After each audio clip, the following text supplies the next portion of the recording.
brought to you by V-Guard, co-powered by Sensodyne O Vimal বলো কথা Keshari. Associate sponsor Ultratech Cement।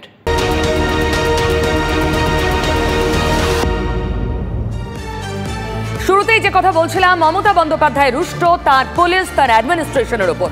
Mamata Banerjee রুষ্ট রাজীব কুমারের ওপর, যে রাজীব কুমারের জন্য মমতা ব্যানার্জি ধর্নায় বসেছিলেন। সন্দেশখালীর ফেক ভিডিও থেকে শুরু করে বিভিন্ন ইস্যুতে তিনি তোপ দেখেছেন গতকালের প্রশাসনিক বৈঠকে। একা পুলিশ নয়, একা রাজ্যের পুলিশ প্রধান রাজীব কুমার নন, একাধিক মন্ত্রী তার রোষের মুখে, একাধিক সচিব তার রোষের মুখে।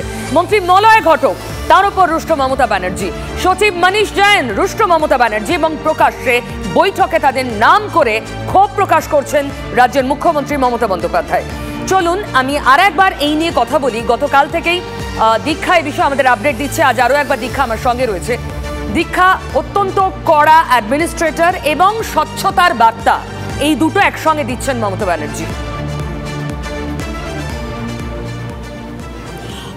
দেখো, গতকাল যে প্রশাসনিক বৈঠক হয়েছিল সেখানে দুজন ছাড়া, অর্থাৎ বিবেক কুমার এবং সুব্রত গুপ্ত ছাড়া বাকি যারা সচিব ছিলেন এবং যারাই ছিলেন উপস্থিত, তারা প্রত্যেকে কিন্তু মুখ্যমন্ত্রীর তোপে পড়েছিলেন। তার মধ্যে একজন হচ্ছেন রাজীব কুমার, যিনি কিনা আইটি সচিব, প্রধান সচিব, এবং এক সময় তিনি ঠিক ভোটের আগে কিন্তু তিনি ডিজি হিসেবে দায়িত্ব পালন করছিলেন। নির্বাচন কমিশনকে তাকে সরিয়ে দেন। কিন্তু রাজীব কুমারকে কখনো মুখ্যমন্ত্রী প্রকাশ্যে এভাবে এতজনের সামনে কখনো তো ক্ষোভ প্রকাশ করছেন তার বিরুদ্ধে, কিন্তু অতীতে কেউ দেখেনি।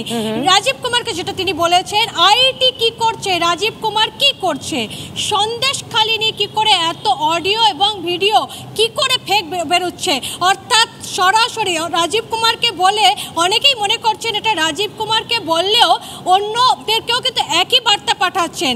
শুধু রাজীব কুমার নন, তোপের মুখে পড়েছেন শিক্ষা সচিব মনীষ জৈন। মনীষ জৈনকে ফাইল নোটিফাইং করার জন্য রীতিমতন মুখ্যমন্ত্রী ক্ষোভ প্রকাশ করেছেন এবং অভিযোগ তুলেছেন যে আপনি ফাইল নোটিফাইং করছেন কেন। ফাইল নোটিফাইংটা কি না, যখন কোনো অর্ডার আসছে উচ্চতর কর্তৃপক্ষ, সেটা মন্ত্রী হন বা যার কাছ থেকে, সচিব মনীষ জৈন যেটা করছেন সেখানে একদম নোট লিখছেন তিনি কার কাছ থেকে এই নির্দেশটা পেয়েছেন।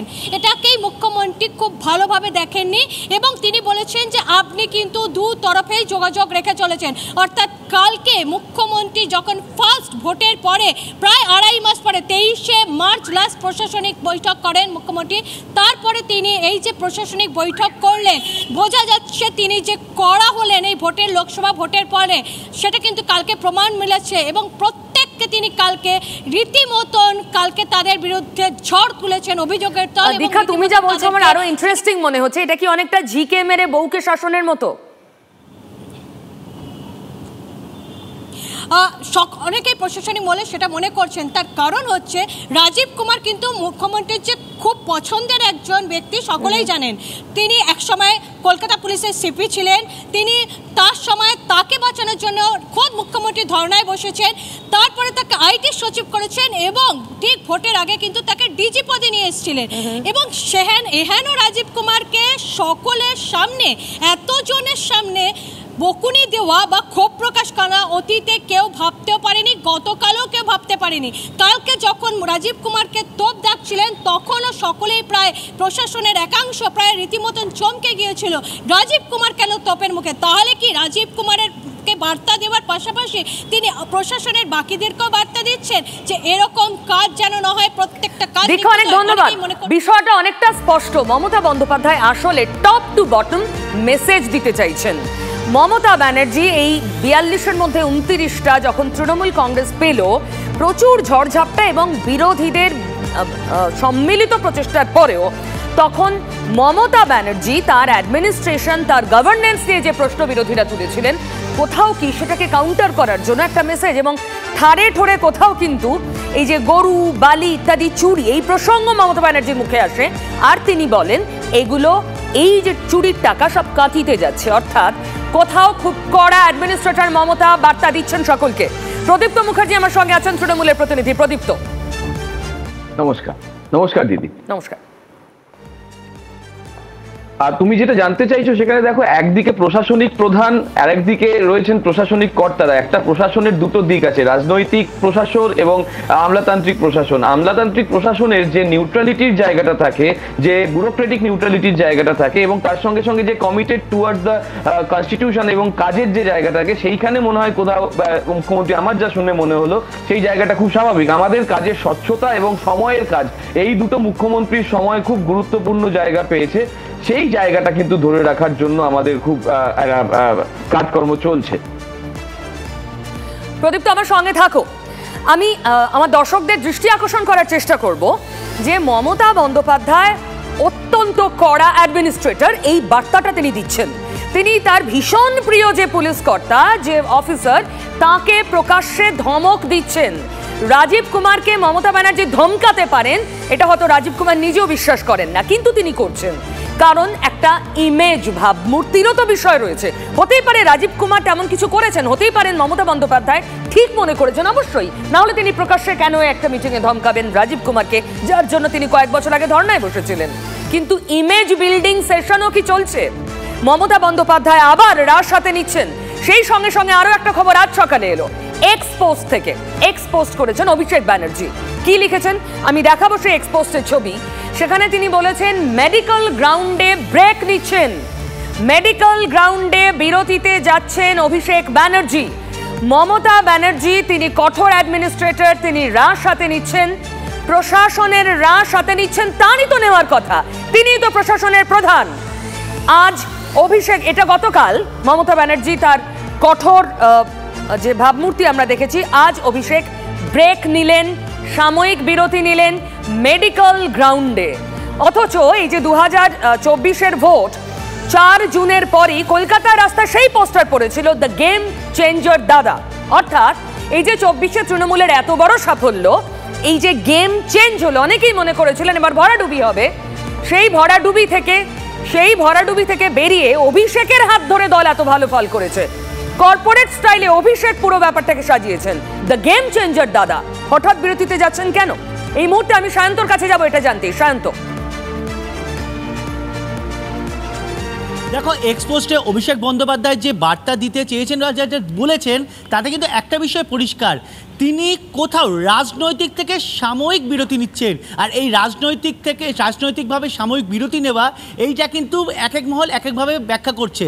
আমি একটা বিষয় বলে দিই তোমাকে, সেটা হচ্ছে অভিষেক বন্দ্যোপাধ্যায়ের যারা ঘনিষ্ঠ মহলে যারা রয়েছেন, তাদের কাছে তিনি যেটা ব্যাখ্যা করেছেন, তিনি আরও বেশি পূর্ণ অর্থাৎ তিনি আরও বেশি পূর্ণ নিয়ে, মানে নিজেকে আরও কমপ্লিট করে রাজনীতি আরো আনতে চান। কারণ তিনি একদিকে যেরকম চোখে, হ্যাঁ অবশ্যই পূর্ণতা, চোখের চিকিৎসার জন্য তাকে একাধিকবার বিরতি নিতে হয়েছে, কিন্তু এভাবে ব্যাখ্যা করে তিনি কখনো কিন্তু বিরতিতে যাননি।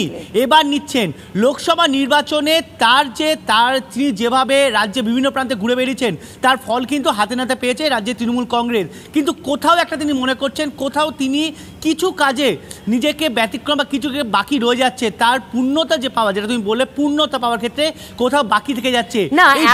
এত কমপ্লিট একটা ইলেকশন, এবং সত্যি সত্যি সায়ন্ত আমরা দেখেছি বিরোধীরা যতটা অ্যাটাকিং মোডে ছিল রাজ্যের শাসক দলের প্রতি, ততটা গোছানো তাদের সংসার দেখতে লাগেনি। কিন্তু সেই অর্থে কর্পোরেট স্টাইল হোক, যে স্টাইলেই করতে পারুক তৃণমূল কংগ্রেস, ইভেন মমতা ব্যানার্জিও 4 জুন আমরা দেখেছি আইপ্যাকের প্রশংসা করেছেন, ভোট কুশলী সংস্থার প্রশংসা করেছেন, যার নেতৃত্বে মূলত যারা অভিষেকের সঙ্গে গিয়ে সলা পরামর্শ করে কাজ করেন। এই সাফল্যের পরে পূর্ণতার প্রয়োজন পড়ছে কেন, এটা বুঝতে পারছি না।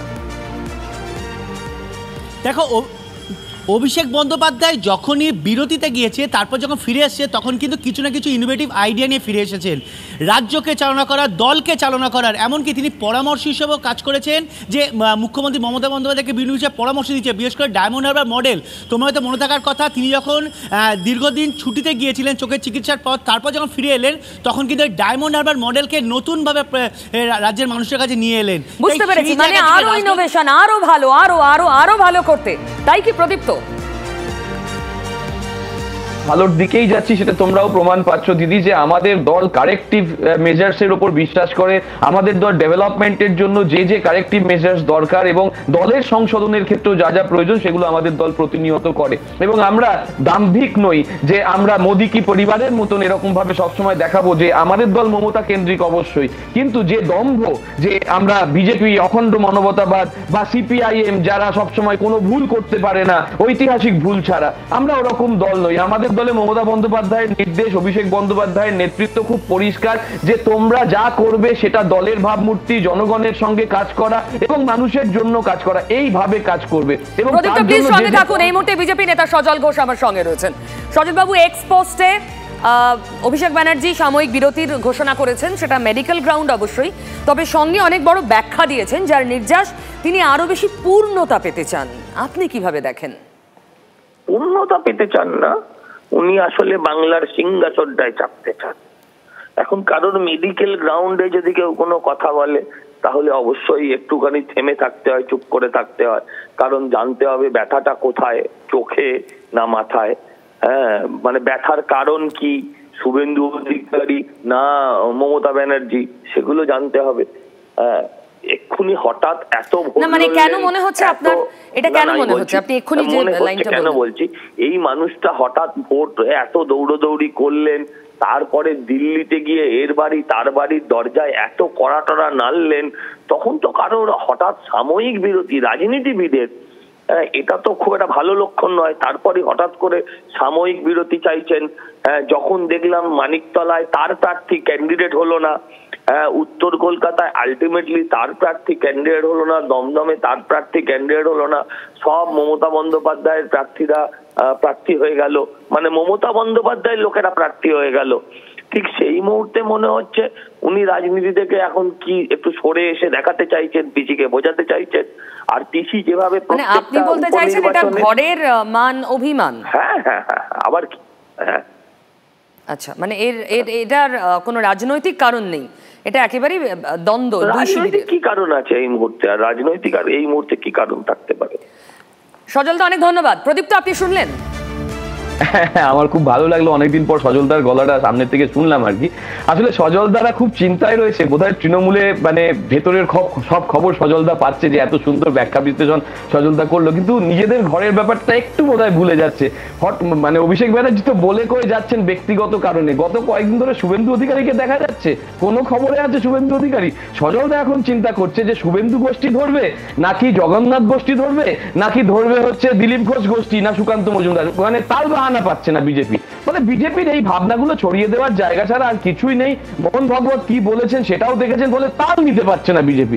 সেই বিজেপি যখন তাল নিতে পারছে না, তখন কেউ ব্যক্তিগত কারণে যদি কিছু বলেন সেটাকে ওরা রাজনৈতিক কারণ করে নিচ্ছে, স্বাভাবিক, এটা তো তাদের ব্যাপার, আমাদের কিছু এখানে বলার নেই। মানিকতলার এই যে ধরুন অটোর মিছিল অভিজাত আবাসনের ভিতর ঢুকে পড়লো, মমতা বন্দ্যোপাধ্যায়ের কালীঘাটের মিটিংয়ে তা নিয়ে উষ্মা প্রকাশ, তারপর প্রার্থী ঠিক হলো এবং ওই যার নাম অভিযুক্ত হিসাবে শোনা যাচ্ছিল তিনি না হয়ে তারই পরিবারের অন্য কেউ হলেন। এই যে কোর কমিটি তৈরি করা, আপনারা কি সত্যি সত্যি এই যে এটা ঢাকা যাচ্ছে, মানে শাক দিয়ে ঢাকা যাচ্ছে মাছটা? না, এখন শাকের যদি আপনি ক্যাশ মেমো খোঁজেন তাহলে মাছ ঢাকার প্রশ্ন আসছে না। মুশকিল হচ্ছে যে দেখুন, আমি কিছুক্ষণ আগেই বললাম আমাদের দল কারেক্টিভ মেজার্সে বিশ্বাস করে এবং মানুষের সঙ্গে থেকে মানুষের জন্য কাজ করতে বিশ্বাস করে। তাই যে আবাসনের সমস্যাটা, সেই সমস্যাটা নিয়ে আমরা প্রকাশ্যে কথা বলেছি। আপনি অভিষেক ব্যানার্জির একটা টুইট নিয়ে কথা বলছেন, আর একটা টুইট যেটা আজকে সেটা নিয়ে বলতে পারতেন যে আমরা কিন্তু সেখানেও বলেছি যে আমাদের জেতার সঙ্গে সঙ্গে আরো দায়বদ্ধ হয়ে উঠতে হবে। অর্থাৎ স্পাইডারম্যান ছোটবেলায় দেখতাম, ধরুন একটা বিরাট পরিশ্রমের পর যখন সাফল্য আসে, সত্যিই তো তৃণমূল সেই সাফল্য পেয়েছে এই ভোটে, তারপরেই বিশ্রামটা একটু মানে সময়োচিত বলে মনে হয় আপনার রাজনীতিতে? নিয়ম দিদি, আমরা বাঙালি, আমাদের বাঙালি তোমরা দেখবে যে পুজোর সময় আমরা সারা বছর খাটি, কিছু পয়সা জমিয়ে পুজোর সময় একটু বেড়াতে যাই। গতকালকেই ট্রেনের টিকিটের লাইন খুলেছে, পুজোর সময় সমস্ত টিকিট বিক্রি হয়ে গেছে, এটা তো বাঙালির নেচার। তো স্বাভাবিকভাবেই উনি ওনার দীর্ঘ শিডিউল ছিল। আপনি যা বলছেন, ধরুন আমরা পুজোয় বেড়াতে যাই, অনেকদিন আগে থেকে প্ল্যান করি, অমুক জায়গায় যাব, এই টিকিট কাটতে হবে, আমি এটা জানি না, এটা কি প্রি প্ল্যান ছিল? তা তো নয়। আমি বলছি যে এটা স্বাভাবিক একটা দীর্ঘ প্রক্রিয়া। প্রদীপ তো খুব ক্লিয়ার প্রশ্ন, গতকাল মমতা ব্যানার্জি অত্যন্ত কঠোর অবস্থান নিয়েছেন, এমন এমন কিছু কথা এবং এমন এমন ব্যক্তিকে তিনি বলেছেন, যাতে দীক্ষাও যে কথা বলছিল যে মনে হচ্ছে বার্তা অন্য কোথাও গিয়ে পৌঁছচ্ছে। এটা কোইন্সিডেন্স হিসেবে কি আমরা দেখবো যে পরের দিনই বিরতি? না না দিদি, এটা কোইন্সিডেন্ট ভাবে দেখো না। এটা তোমরা আগেও দেখেছো যে উনি বড় যেমন জনজোয়ার যখন করলেন তারপরেও উনি কিন্তু বিরতি নিয়েছিলেন। এটা একটা স্বাভাবিক মানুষের প্রবণতা। দল এক ঐক্যবদ্ধ, তোমরা যেভাবে মানে সজল দ্বারা যেভাবে ভাবছে সেভাবে এটা ভেবো না। ফলে আমাদের দল ঐক্যবদ্ধ, নিশ্চিন্তে থাকো। আর একই পরিবারের অন্য কেউ না, মায়ের কথা মা পেয়েছেন এবং সেটা নিয়ে শ্রেয়া নিজেও তার বক্তব্য রেখেছে। ফলে এইভাবে আমরা শ্রেয়া পান্ডে, আমি কিন্তু একবারও বলি আপনি তো না না আপনি বলেননি, কিন্তু আমি তো আপনার মতন অর্ধেক করতে পারবো না। আমি তো খুব স্পষ্টবাদী। তৃণমূল সবসময় স্পষ্ট কথা বলে, তৃণমূল সবসময় স্পষ্ট কথা বলে। এটা থ্যাংক ইউ অথ্যাংক ইউ এর ব্যাপার নেই। আপনি জানেন আপনি কি বলেছেন, জনগণ জানেন কি বলেছে, আপনার খবর সারাদিন ধরে কি চলছে সেটা সবাই দেখেছে। তো স্বাভাবিকভাবেই যে বিতর্কটা আপনারা বলছেন সেইখান থেকে আমি এই কথাটা বললাম। ফলে আমাদের বক্তব্য এটা যে ছাড়া বাকিরা বাজে ভাবছে, বাকিরা সময় নষ্ট করছে। আসলে তৃণমূল ঐক্যবদ্ধ সেরকমই আছে। এখন তৃণমূলকে নিয়ে বাকিদের খুব সমস্যা, মানে তৃণমূলের বিরুদ্ধে না বলে তাদের দল আর চলছে না। আচ্ছা প্রদীপ্ত, এই বিষয়ে আপনারা, মানে আমি জানি যে তৃণমূল এত বড় দল হয়েছে, এত সাফল্য, দল নিয়ে তো ভাবতেই হবে, তার উপর এত অভিযোগ, দলের ভিতরের কথাবার্তা নিয়ে বাইরের লোক সমালোচনা করছে, কিন্তু তার বাইরেও আপনারা চাকরি প্রার্থীদের নিয়ে ভাবেন তারা কেন বিহারে চলে যাচ্ছে। তার বাইরেও আপনারা এই রাজ্যের ল অ্যান্ড অর্ডার, মানে আমি আপনাকে বলছি বিকজ আপনি রিপ্রেজেন্ট করেন রাজ্যের শাসক দলকে, আপনারা ল অ্যান্ড অর্ডার নিয়ে ভাবেন যে বিহারের দুষ্কৃতীরা বাংলাকে সেফ মনে করছে আর বাংলার যারা চাকরি খুঁজছেন তারা বিহারকে সেফ মনে করছে। ভাবেন এটা নিয়ে। আমি আপনাকে একটু ভাবার সময় দিচ্ছি, দুষ্কৃতীরা বাংলাকে সেফ মনে করছে আর বাংলার চাকরি প্রার্থীরা বিহারকে সেফ মনে করছে। বিহারের দুষ্কৃতীরা বাংলাকে কেন, বাংলার চাকরি প্রার্থীরা কেন যাচ্ছে বিহারে? সুমন আমার সঙ্গে রয়েছে। সুমন, খুব স্বাভাবিক নিয়ম। 2016 সালের SLST পরীক্ষার পর থেকে বাংলায় আর কোনো পরীক্ষা কন্ডাক্ট করাতে পারেনি SSC। যে রিক্রুটমেন্ট প্রসেসগুলো চলছিল সেগুলো থমকে রয়েছে হাইকোর্ট সুপ্রিম কোর্টের সামনে। যে 26,000 শিক্ষক অশিক্ষক কর্মী চাকরি পেয়েছিলেন তাদের চাকরির স্টেক সুপ্রিম কোর্টে বিচারাধীন। এই যে যেখানে এরা এত লক্ষ লক্ষ টাকা খরচা করে বিএড পাস করছেন, তাহলে করবেনটা কি? শিক্ষকতার চাকরির সুযোগই তো বাংলায় নেই, তাই যেতে হচ্ছে বিহারে। 9-10 যে টেট পরীক্ষা হয়েছিল তখন দেখা গেছিল পাটনা রেল স্টেশনে বাঙালিদের ভিড়। আজকে কালকে 11-12 পরীক্ষা শুরু হয়েছে, সেখানেও দেখা যাচ্ছে যে প্রচুর বাঙালি সেখানে পরীক্ষা দিতে যাচ্ছেন এবং তারা বলছেন যে আমাদের দুঃখ, আমাদের লজ্জা, আমাদের বাংলা ছেড়ে বিহারে আসতে হচ্ছে পরীক্ষা দিতে, কারণ বাংলায় কোনো চাকরির সুযোগ নেই। এবং বিহারের মন্ত্রীরা, বিহারের নেতারা ক্রিটিসাইজ করে বাংলাকে বলছেন আগে বিহার থেকে বাংলায় লোকে পড়াশোনা করতে যেত, চাকরির পরীক্ষা দিতে যেত, এখন পরিস্থিতিটা উল্টো। তার কারণ দুর্নীতি এবং মামলার জেরে বাংলায় চাকরি বন্ধ। সমান সঙ্গে থাকো। দেখুন, এটা যথেষ্ট উদ্বেগের। এ রাজ্যে চাকরি নেই, এ রাজ্যে শিক্ষিত বেকার যুবক যুবতীরা বিহারকে সেফ বা একটা এমন রাজ্য যেখানে চাকরি পাওয়া যেতে পারে বলে মনে করছে। এদিকে বিহারের যারা খুনি, আসামি, দুষ্কৃতী তারা বাংলায় চলে আসছেন কারণ বাংলা সেফ মনে হচ্ছে। সিজার আরো বলতে পারবে। সিজার, আমরা এর আগেও একাধিক ঘটনায় দেখেছি বিহার যোগ, আবার এই যে রিসেন্ট ডাকাতির ঘটনা পরপর এখানেও বিহার যোগ। কেন বারবার বিহার? দেখো, প্রাক্তন পুলিশ কর্তা এবং বর্তমান পুলিশ কর্মীদের একাংশের দাবি হচ্ছে কোথাও একটা মেজর ইন্টেলিজেন্স ফেলিওরের জন্যই এই ধরনের ডাকাতির যখন পরিকল্পনা হচ্ছে সেই সমস্ত খবর কোথাও পুলিশের কাছে থাকছে না, অর্থাৎ সামগ্রিকভাবে পুলিশের নজরদারির অভাবের জন্যই কোথাও বিহারের দুষ্কৃতীরা পার্শ্ববর্তী রাজ্য হিসেবে পশ্চিমবঙ্গকে সফট টার্গেট মনে করছে। এবং গত কয়েক বছরে অন্তত 10খানা এ ধরনের ঘটনা ঘটেছে যেখানে স্বর্ণ বিপণী হোক বা স্বর্ণ বন্ধকি সংস্থায় তারা হামলা করেছে এবং কোটি কোটি টাকার সোনা তারা লুট করেছে। কিন্তু সেই জায়গায় দাঁড়িয়ে পুলিশের আরেকটি অংশের দাবি যে কিছু জায়গায় হয়তো ইন্টেলিজেন্স ফেলিওর রয়েছে, কিন্তু রানাঘাট বা রানীগঞ্জের ঘটনায় একটা বিষয় স্পষ্ট যে পুলিশ যথেষ্ট তৎপর এবং দুটো ক্ষেত্রেই দেখা গিয়েছিল যে সেই সময় যারা ওইখানে পুলিশ কর্মী হিসেবে পৌঁছেছিলেন তারা রেজিস্ট করেছিলেন ডাকাতদের এবং পাল্টা মারের দাওয়াইতে এই ধরনের যদি পাল্টা মার আরও কয়েকটা ক্ষেত্রে দেওয়া হয় তাহলে কিন্তু পরবর্তীতে বিহারের দুষ্কৃতীরা আর বাংলাকে সফট টার্গেট মনে করবে না। কারণ আমরা দেখেছি এর আগেও সফলভাবে রানাঘাটের ক্ষেত্রে বেশ কয়েকজনকে গ্রেপ্তার করা সম্ভব হয়েছিল এবং রানীগঞ্জের ক্ষেত্রে দেখা গেল একজন ডাকাতকে তারা গুলিবিদ্ধ হলেন, পুলিশের গুলিতে গুলিবিদ্ধ হলেন এবং সেই পুলিশের তৎপরতাটাকেই এই মুহূর্তে কোথাও আশার আলো দেখছেন পুলিশের একটা বড় অংশ। সিজার, তোমাকে ধন্যবাদ। মানে ব্যক্তিগতভাবে কোনো কোনো পুলিশ কাজ করছেন কিন্তু the whole system is not working properly, এটাই অভিযোগ প্রদীপ্ত। ইন্টেলিজেন্স ফেলিওরের অভিযোগ। মানে রানীগঞ্জ আর রানাঘাটে ব্যক্তিগতভাবে কাজ করাটা কি সিস্টেমের মধ্যে পড়ে কিনা আমি জানি না, তবে যা হোক একটা কথা এখান থেকে আমার উল্টো দিক থেকে মনে হলো যে মানে পোস্ট প্যান্ডেমিক বিহারের ইকোনমির অবস্থা এমন খারাপ যে ওখানে নীতিশবাবু এমন কিছু করতে পারছে না যে লোকজনকে চুরি করতে বাংলায় আসতে হচ্ছে, বাংলার অর্থনৈতিক অবস্থা এমন ভালো, এটাও মজা করে ট্রেনে বাসে লোকজন বলছে আর কি। আর চাকরির প্রসঙ্গে অথচ দেখুন সেই বিহারকেই ভরসা করতে হচ্ছে, মানে বাংলার অবস্থা আরো কত খারাপ। বিহারকে কে ভরসা করেছে? নরেন্দ্র মোদী তো ঠিক বলেছেন, নরেন্দ্র মোদী বিশ্বাস করেছেন। হ্যাঁ না, বলছি তো স্বাভাবিক, বাংলায় কত চাকরি বিহারিরা করে বলছি দিদি, মানে আমি ওটা যোগ করে বললাম নরেন্দ্র মোদীকে ভরসা করতে হয়। চাকরির ক্ষেত্রে যদি তথ্য দেন, সুমন নিশ্চয়ই জানে, সুমন এসএসসির কথা বললো, কিন্তু মধ্যশিক্ষা পর্ষদ অনতিবিলম্বে 14,150 চাকরি দিয়েছে টেটের মাধ্যমে, যেটা নিয়ে ডিবেট হচ্ছিল 2014, 17, 20, সেটা আপনি নিশ্চয়ই জানেন, এবং হাইকোর্ট কি রায় দিয়েছে। আরো চাকরি যদি শুধু মানে টেটের বাইরে বেরোন, দেখুন সুমন আপনার চ্যানেলে চাকরি করছে, আপনার চ্যানেল 2021 এখানে খুলেছে এবং সেখানে প্রায় 400-500 ছেলে মেয়ে চাকরি বাকরি পেয়েছে, ফলে চাকরি পশ্চিমবঙ্গে আছে, এটা নিয়ে কোনো কথা নেই। আপনি জানেন গত 2 বছরে প্রায় আপনি কি বেসরকারি চাকরিটাকে ইনক্লুড করছেন সরকারি এফর্টের সঙ্গে? না, বেসরকারিতে তো আরো ভালো চাকরি দিদি আপনাদের ওখান থেকে দেয়, আমি সেটা বললাম যে আপনারা চাকরি দিয়েছেন। আমার বক্তব্য সরকারির ক্ষেত্রে যদি ধরেন, যদি স্ট্যাটিস্টিক্স দেখান, ভারত সরকারের একটা স্ট্যাটিস্টিক্যাল ইনস্টিটিউট আছে বা আপনার ভারতের একটা মিনিস্ট্রি আছে স্ট্যাটিস্টিক্সের, তার যে তথ্য 2020-21 অনওয়ার্ড 2023-24 পাবলিশড হয়ে গিয়েছে, সেখানে যদি গভর্নমেন্টের চাকরির তথ্য দেখেন তাহলে দেখবেন পশ্চিমবঙ্গে এখন 4 নম্বর থেকে 5 নম্বরে আছে, এবং ওই কর্পোরেট অ্যাফেয়ার্সে যদি দেখেন 4 বা 5, আমি দুটোর মধ্যে গুলিয়ে ফেলাম, একটা 4 একটা 5, এটা আমার তথ্য নয়, এটা আর এটা ওই যে যখন বিজেপি বলে না যে পিএফ ডেটা দেখুন বা ইপিএফ ডেটা দেখুন, সেখানেও দেখবেন পশ্চিমবঙ্গ প্রথম 5-এর মধ্যে আছে। আর বিহারের থেকেও প্রচুর মানুষ এখানে আসে, তার জন্য বাংলা পক্ষ বারবার বলে ডোমিসাইল করুন, এই ডাক্তারির কথা বলুন বা অন্যান্য সব ক্ষেত্রে বলুন, ফলে আমাদের এখানে চাকরি যেমন আছে, আবার এমন কথা নেই যে আমাদের দেশ থেকে অন্য দেশে আপনি যে ডেটা নিয়ে গর্ব করছেন, জানি না কেন সেই ডেটার সঙ্গে বাস্তব ম্যাচ করছে না। আমি শেষ করব কারণ আমার হাতে সময় নেই। থ্যাংক ইউ, আপনি কাউন্টার করার চেষ্টা করলেন, তবে শোনাতে চাইবো আপনাকে বাস্তব কতটা আলাদা। শুনুন। শিক্ষা ব্যবস্থাটাকে নিয়ে প্রত্যেকটা সরকারি এটাকে নিয়ে বিজনেস করছে, খেলা করছে।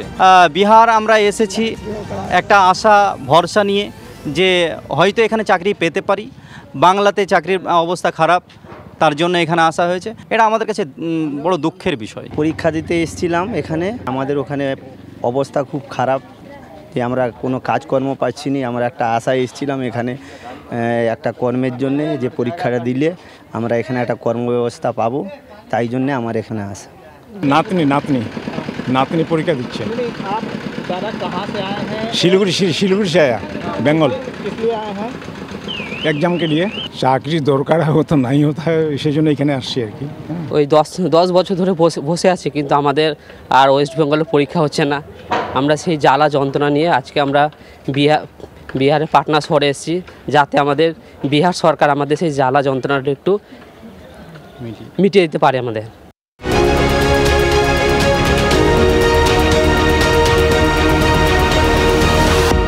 Brought to you by V-Guard, co-powered by Sensodyne O Bhimal, বলো কথা Keshari. Associate sponsor Ultratech Cement।